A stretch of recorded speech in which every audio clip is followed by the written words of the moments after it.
누가복음 2장 1절에서 7절까지 있는 말씀을 봉독하겠습니다. 그때에 가이사 아구스도가 명을 내려 천하로 다 호적하라 하였으니 이 호적은 구레뇨가 수리아 총독되었을 때에 처음 한 것이라. 모든 사람이 호적하러 각각 고향으로 돌아가매 요셉도 다윗의 집 족속이므로 갈릴리 나사렛 동네에서 유대를 향하여 베들레헴이라 하는 다윗의 동네로 그 약혼한 마리아와 함께 호적하러 올라가니 마리아가 이미 잉태하였더라. 거기 있을 그때에 해산할 날이 차서 첫 아들을 낳아 강보로 싸서 구유에 뉘었으니 이는 여관에 있을 곳이 없음이러라. 예수님의 탄생에 대한 기사입니다. 오늘 제목은 빈방 있습니까? 빈방 있습니까? 그럼 1절을 보겠습니다. 그때에 가이사 아구스도가 영을 내려 천하로 다 호적하라 하였으니, 누가는 여기서 여러 가지를 대조시키고 있습니다. 그때 가이사 아구스도가 영을 내려 천하로 다 호적하라 했다. 요 말씀을 딱 보면 어떤 생각들이 떠오릅니까? 이야, 가이사 아구스도가 힘이 세다. 파워가 막강하다. 가이사 아구스도 한마디면 온 천하가 다 그 말에 복종하는구나. 가이사 아구스도의 힘과 그렇지 못한 힘을 대조시키고 있습니다. 황제가 칙령을 내려 천하에 칙령을 내리면 천하는 그 명령대로 다 움직입니다. 누가는 엄청난 힘을 가진 황제와 그 명령에 따라 움직이는 요셉을 대조시킵니다. 온 천하를 다스리는 황제와 아직 태아인 예수를 대조시킵니다. 모든 사람이 호적하러 각각 고향으로 돌아가매. 모든 사람이 호적하러 각각 고향으로 돌아가매. 고향에 가서 인구조사하는 것이 당대 유대의 관례였습니다. 구약 성경에도 보면 다윗 왕 때 인구조사한 일들이 역사가 여러 번 나오잖아요. 그 호적에는 직업, 나이, 이름, 심지어는 재산, 친척관계 이런 것들이 기록되어 있습니다. 그런데 3절에 보니 4절에 요셉도 다윗의 집 족속이므로 갈릴리 나사렛 동네에서 유대를 향하여 어디로? 베들레헴이라 하고 하는 다윗 동네로. 메시아 탄생에 대한 중요한 관점은 베들레헴 다윗의 동네라는 겁니다. 베들레헴입니다. 베들레헴. 베들레헴은 성지순례 가신 분들은 아시겠지만 언덕 위에 있는 조그마한 산동네입니다. 조그마한 산동네입니다. 크지도 않는.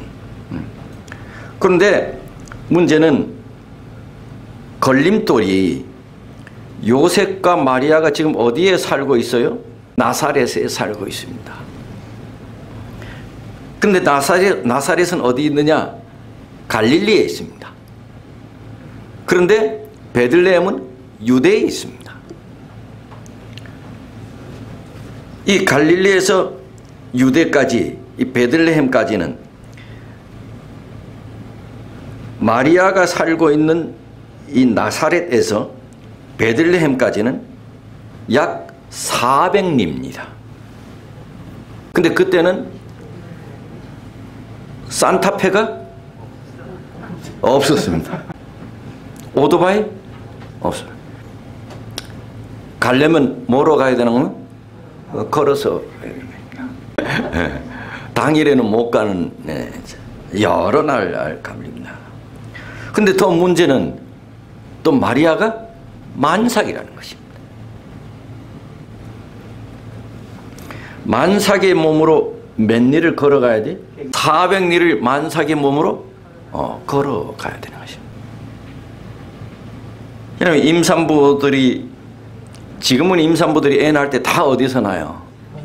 거의 100% 산부인과 가서 납니다. 제가 어릴 때만 해도 다 집에서 낳습니다. 그렇죠? 뭐 저도 집에서 나.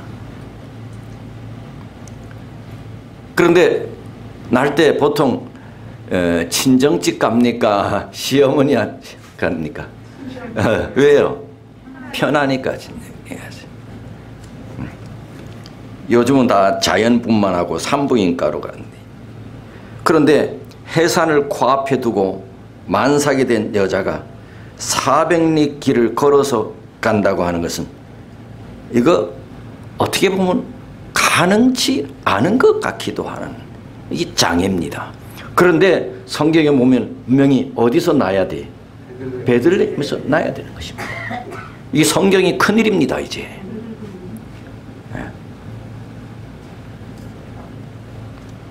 그런데 하나님께서는 당신의 섭리를 이루시기 위하여 때로는 세상의 통치자들을 사용하십니다.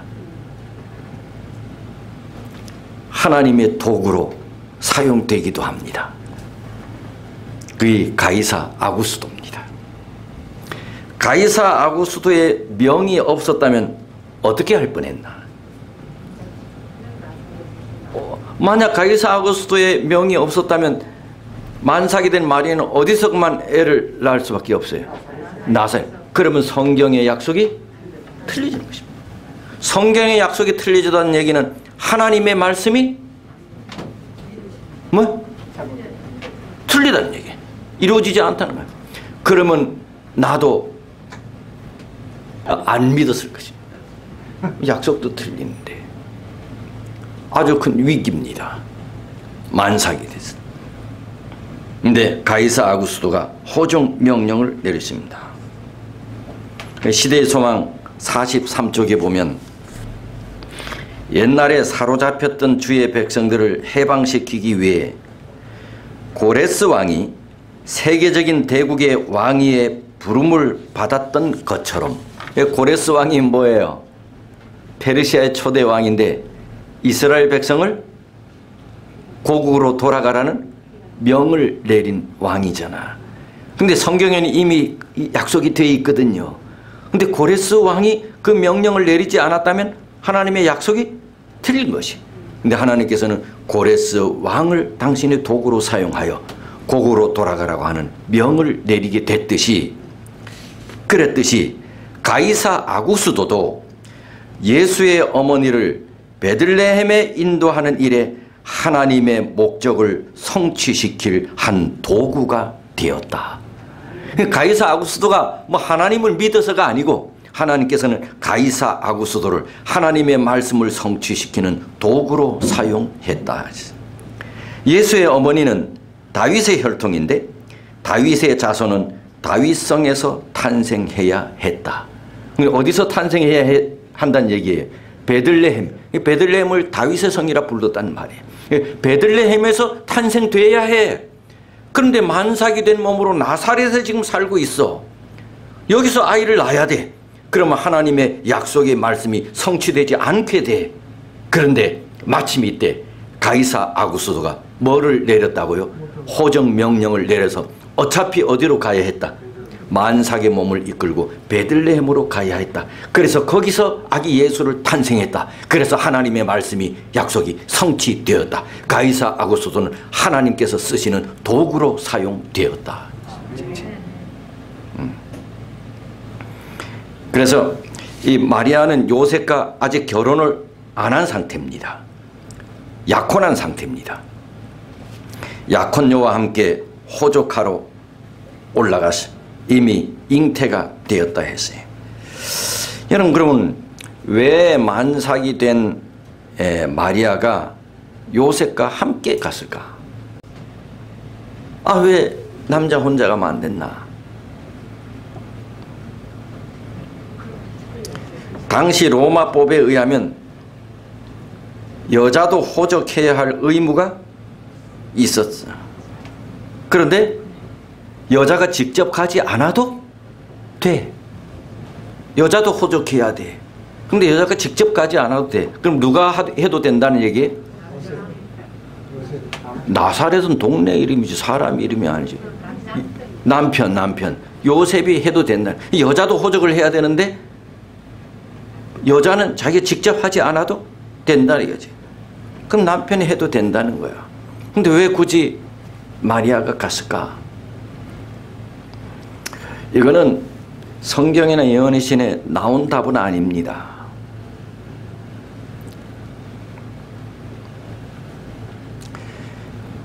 여러분, 그 마리아가 처녀였잖아요. 처녀가 이제 임신을 했다 얘기예요. 지금은 뭐 별로지만 여기 있는 우리가 젊었을 때만 해도 결혼도 안 했는데 홍 집사님이 배가 임신돼가 있으면 창피해서 집 밖에 다 잘나네. 못 나가. 창피해서. 그 동네 사람들이 또 다 뭐래? 손가락질해가 다 손가락. 이니 우리가 어렸을 때도 그랬는데 이때 당시는 뭐 오죽했어. 그러니 여러분, 마리아 사촌 침례 요한을 낳은 누가? 침례 요한을 낳은 엄마가 나이가 많았어. 창피해서 집 밖에 못 나갔어. 근데 더구니 마리아도 집 밖에 못 나가죠. 근데 집 밖에 안 나간다고 소문은 나. 그럼 마리아 집 밖에 못 나요. 그래서 마리아가 자기의 그 마음을 표출할 사람이 딱 한 사람이 있어. 침례 요한의 엄마야. 두 집안이 친척이야. 그래서 마리아가 한 3개월 동안에 침례 요한의 집에 멀리 가서 있었다잖아. 남 안 볼 때 조용히 가서. 그래서 자기 속 얘기를 서로 둘이 다 터놓고, 여자들 만나면 또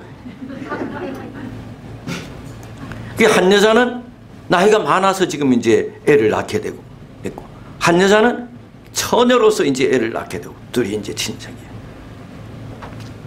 그러니 마리아가 임신으로 동네에서부터 놀림을 당하게 돼 있어. 여러분, 여자들이 주위에 그런 놀림을 당하면 스트레스가 많이 오면서 뭐가 빠져?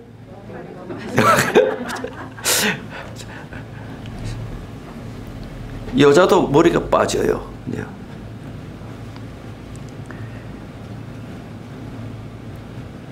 그래서 마리아가 두문불출했지. 그걸 다 믿음으로 겪어내야 해. 하나님께서는 메시아의 어머니를 선택하는데도 아주 고민이 많으셨어. 그런 모든 이 고난과 어려움을 다 겪어낼 만한 여자를 선택했어야 돼. 근데 그 여자를 하나님께서 누구로 낙인을 찍었어요? 마리아로. 근데 마리아는 우리가 나타난 결과를 볼 때는 그 모든 것을 다 믿음으로 이겨낼 만한 뭐를 가지고 있었어요? 믿음을 가지고 있었던 여자였어요. 해산하면 누가 도와줄 건가?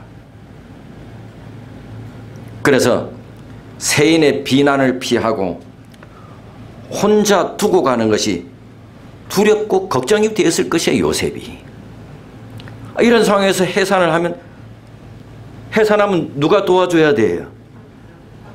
산모를 도와줘야 되잖아. 우리 옛날 같으면 다 친정 엄마가 도와주잖아. 도와줄 사람도 해산하면 누가 도와줄 건가? 나라도 도와줘야 되는데 나는 호적하러 올라가고 마리아 혼자 두면 도대체 누가 도와줄 건가? 그리고 두렵기도 하고 걱정도 되었을 것이야. 여보, 결혼 안 했으니 여보라는 안 했겠지. 요셉 씨, 나도 갈래요. 아니, 당신 이 몸으로 어떻게 가려고 해요? 내가 여기 있으면 내 혼자 어떻게 해요? 요셉도 그래요. 나도 혼자 두고 가는 것이 몹시 두렵고 고민이 돼요. 내 없을 때 당신 해산하면 누가 도와주겠어요? 그럼 힘들어도 같이 갈래요? 그래요. 그래 같이 가지.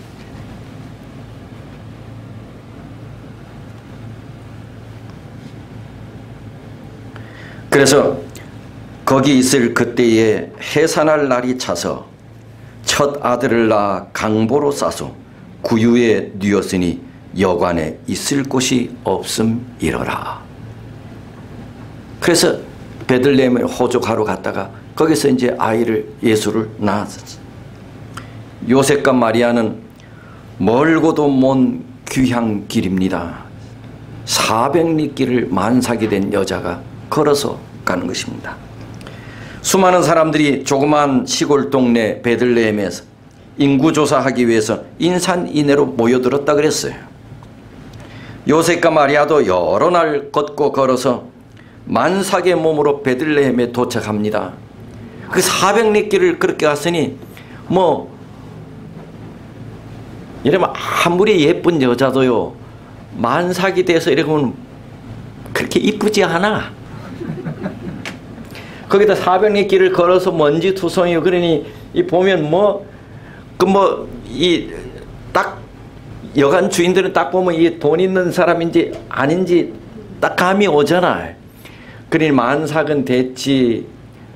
그렇게 돈 있는 사람처럼 안 보이지. 먼지는 투성이지. 웬만한 여관들은 다 찼지. 빈 방이 있습니까? 이래 보고 에이 없어요. 있어도 없어요. 그러니 지금 우리도 한참 때는 그 여관이나 이 방들이 무슨 값이라 그래요? 예? 금값. 부르는 게 바가지 요금. 이때도 바가지 요금이 이때부터 있었나 봐. 이래 보고 뭐예요? 인산이 내고 방은 부족하니까 부르는 게 값이야. 그 10만 원 하는 것도 20만 원이에요. 25만 원이야. 따따부리면 30만 원이에요. 그래 이래 보고 에이 돈 있을 것 같지 않다. 방 없어요.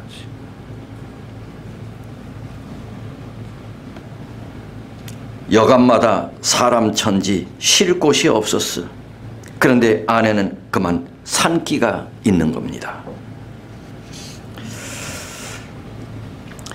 저는 연극을 잘 본 일이 없습니다. 근데 감동적인 연극 한 편을 봤습니다. 그게 몇 년 전입니다.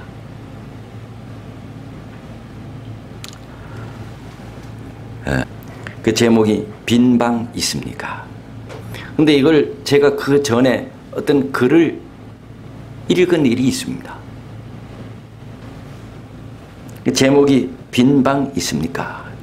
그는 이 그걸 한 사람들이 우리 교인들이 아닙니다. 아주 연극의 프로페셔널한 사람들입니다.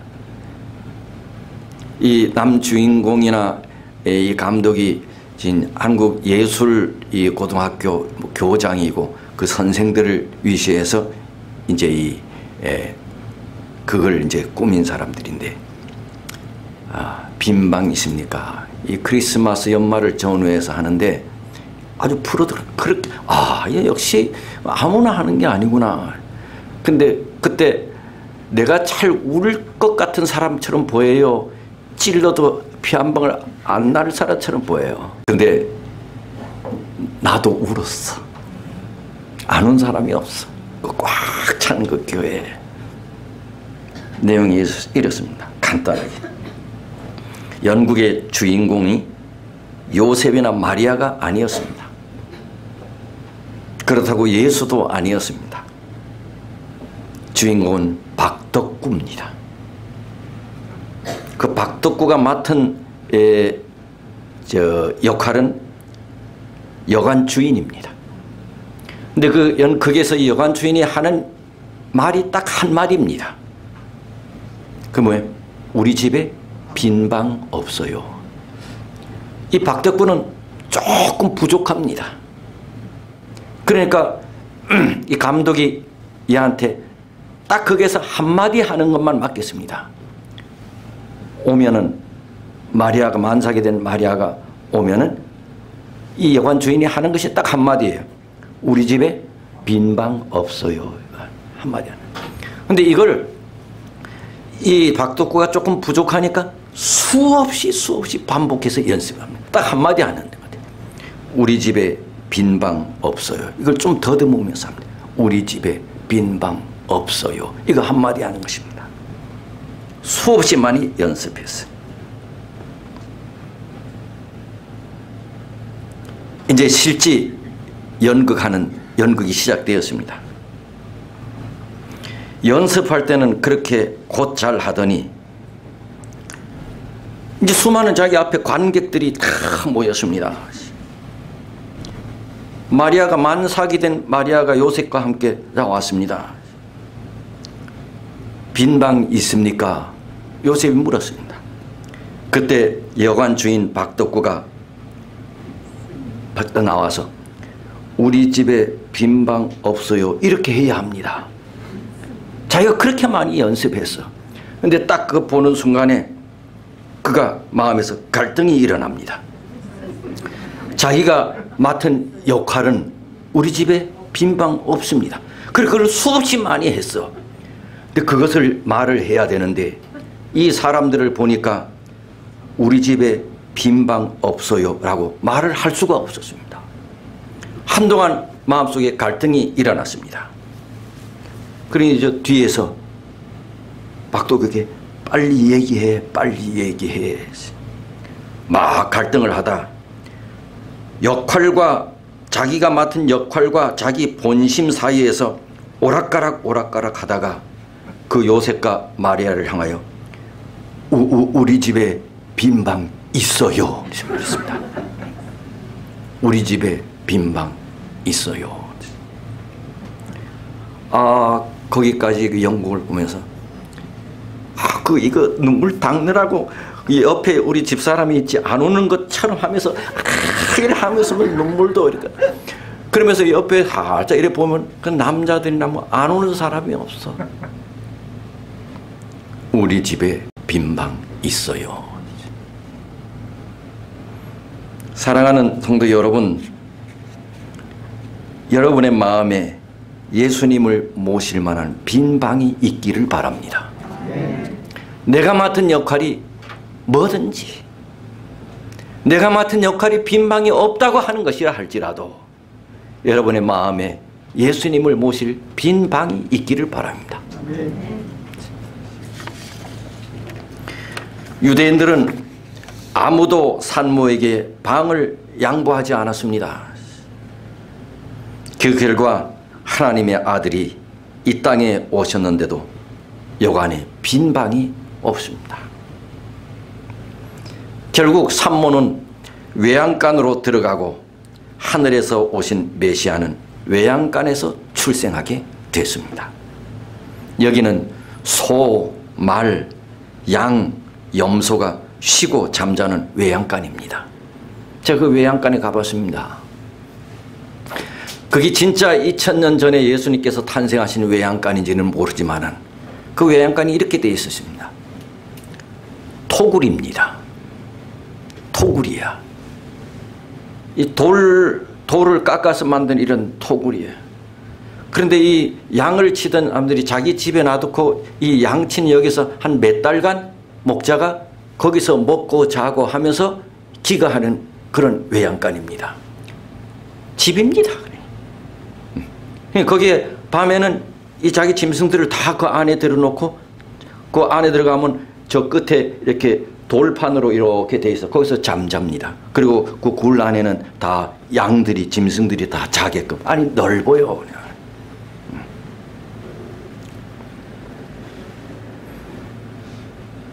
말이나 양이나 염소가 쉬고 잠자는 외양간. 누가는 화려한 황제의 보좌와 누추하고 초라한 외양간을 대조시켰습니다. 가이사 아구스도의 화려한 보좌와 예수님의 누추하고 초라한 외양간을 대조시켰습니다. 왕관을 쓴 화려한 가이사 아구스도의 모습과 누추하고 배불대기 먼지 묻은 요셉과 마리아를 대조시켰습니다.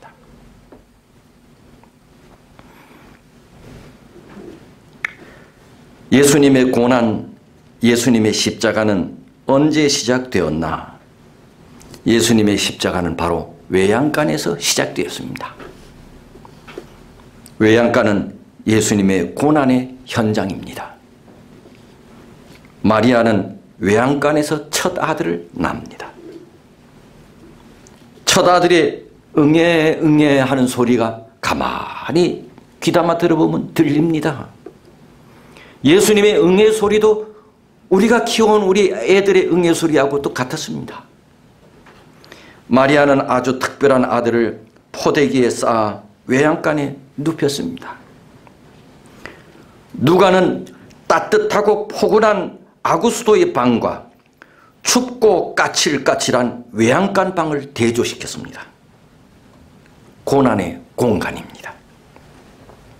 예수님은 이렇게 낮고 천한 자리에 오셨습니다.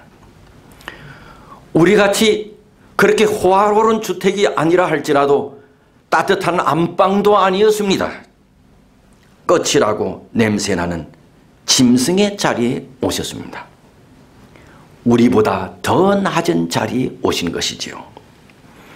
하나님은 우리를 사랑하사 당신의 아들 예수를 외양간에 보내셨습니다.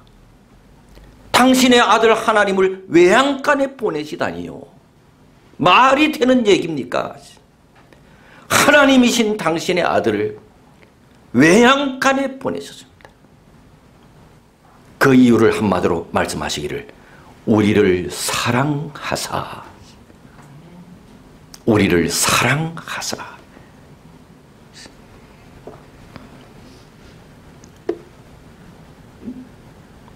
예수님은 우리와 같은 인간의 자리도 아닌 짐승의 자리에 오셨습니다. 사람 대접도 받지 못하는 짐승의 자리에 오셨습니다. 우리를 사랑하사.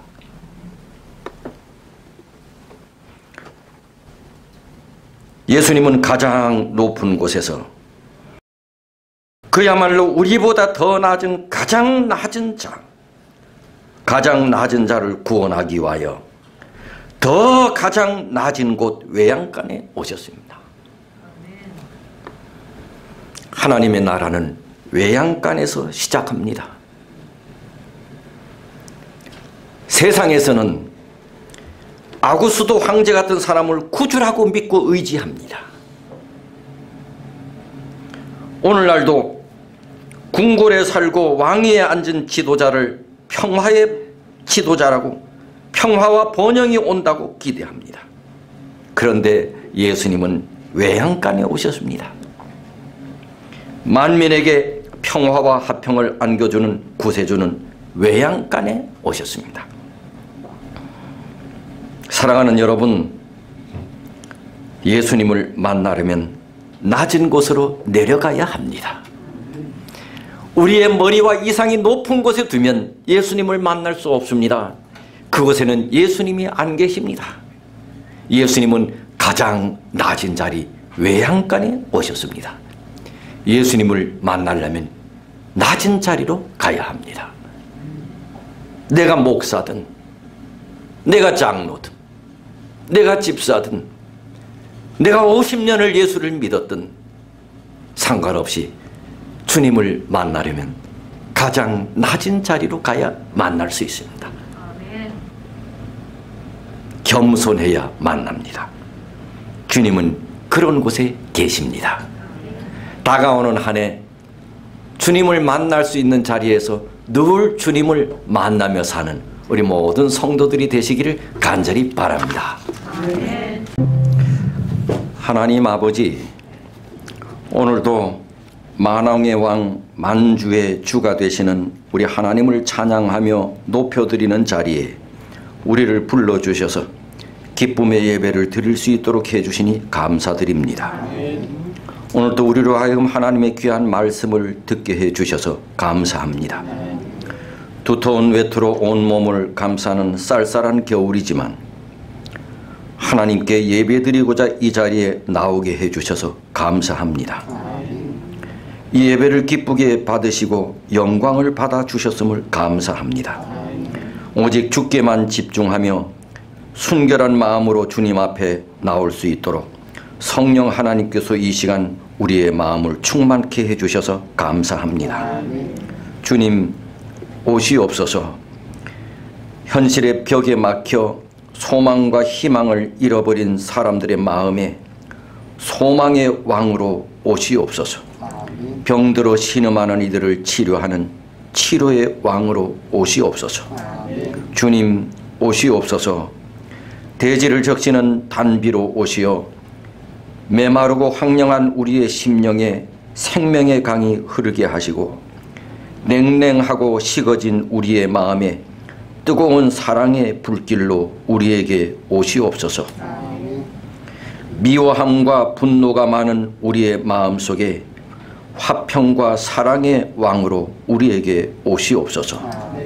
하나님 아버지, 지난 1년을 돌아보면서 주님께서 우리 교회에 부어주신 은혜가 참으로 크고 많았음을 고백합니다. 힘들고 어려운 가운데서도 함께 믿음의 길을 걸어오게 해주셔서 감사합니다. 사랑으로 서로 섬기며 봉사하게 해주셔서 감사드립니다. 돌이켜보면 주님 앞에 서기에는 우리가 참으로 부끄럽기 짝이 없지만 그래도 우리를 받아주시고 오늘 여기까지 있게 해주심을 감사합니다. 주님 오시옵소서. 우리가 사는 이 세상은 날로 하루하루 우리가 살만한 세상이 아닙니다. 주님이 속히 오셔야 합니다. 주님 우리에게 오시옵소서. 이제 새해에는 우리 안에 하나님의 통치가 온전히 이루어질 수 있도록 성령께서 임하여 주옵소서. 세상의 자그마한 꿈에 허덕이며 살지 않고 하나님의 꿈에 매여 사는 믿음의 대장부들이 되게 해 주시옵소서. 나만을 위해 살아가는 삶이 아니라 이웃을 바라볼 수 있는 안목도 주시옵소서. 이 땅을 바라보시는 하나님의 마음에 주목할 수 있도록 우리의 눈을 밝혀 주옵소서. 우리 주위에 있는 불신자들을 긍휼히 여기는 마음을 우리에게도 주옵소서. 하나님의 계획들을 이루어 가기 위한 물질도 허락하시고 주님의 일꾼으로 살도록 인도해 주시옵소서. 날마다 주 예수보다 귀한 것은 없음을 날마다 고백하며 살게 해 주옵소서. 다가오는 한 해 이 장안동 교회를 출입하는 귀한 믿음의 종들을 어여삐 보시고 그들의 소망과 계획 위에 복을 허락해 주옵소서. 이제는 우리 하늘아버지의 크신 사랑, 주님의 다함이 없는 은혜, 성령 하나님의 감화 감동하심이 머리 숙인 주님을 사랑하는 모든 교우들 위해 이제로부터 영원토록 함께 하시기를 예수님의 이름으로 기도드리옵나이다. 아멘.